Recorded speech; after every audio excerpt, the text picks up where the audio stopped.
This kind of conflict from between tradition and modern life, I think it's something that is happening worldwide. It's something that belongs to all of us. Mongolia probably was just an example. I was very interested in showing how it's different the relation with the land and with their world from in the nomad life and in the modern life. It's a totally different approach. In the first part, the nomad part is more about coexisting with the nature, with the land, and with the animals.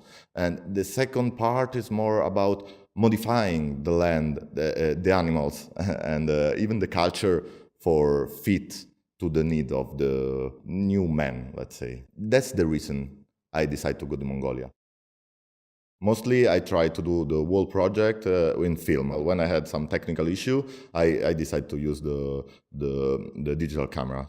I think this is a very important point of my work because, let's say, when you use a film, medium format film that are also pretty expensive, each time you shoot, you spend at least 50 cents.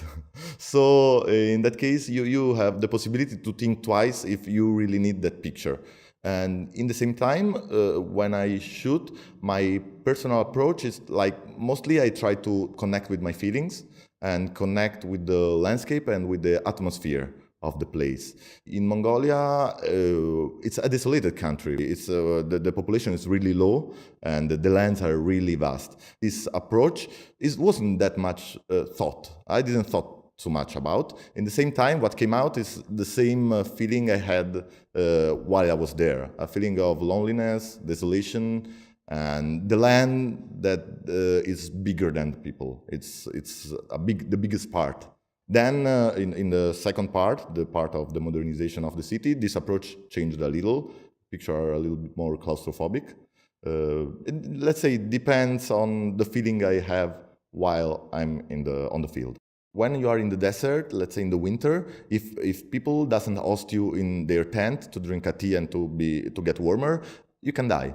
So in the nomad life, hospitality is something that is something almost obligatory, and it's something I felt that was really beautiful. You can just enter in a tent without knocking at the door, without nothing, and they will offer you food. It's a rule.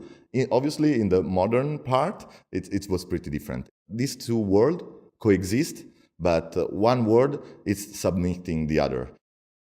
I can see something disappearing and a new word coming. And there is a big conflict between these two words because they are coexisting, but they can't coexist longer. It's a moment while both exist, but the traditional life is disappearing. The new consumistic way of living, it's coming and will become the only way of living in Mongolia in a few decades.